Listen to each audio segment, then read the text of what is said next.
YouTube. In this video, we'll be taking a look at how to turn on or off live caption for your Samsung Galaxy S26 Ultra. This will work for the S26 Ultra, S26, and the S26 Plus as well. If you like this kind of content or find this kind of content helpful, leave a message down below. Don't forget to subscribe, and thanks for watching.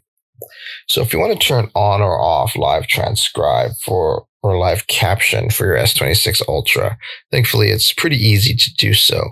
The first thing you want to do is actually jump into your settings. Once you're in your settings, you want to scroll down and you want to look for accessibility. And then from there, what you want to do is hit accessibility. From there, what you want to do is scroll down and look for hearing enhancements, and then you want to hit hearing enhancements, and then you want to hit live caption, and then you can use the toggle switch to turn on or off live caption. And there you have it, everyone. Just a quick tip on how to turn on or off live caption for the Samsung Galaxy S26 Ultra. If you like this kind of content or find this kind of content helpful, leave a message down below.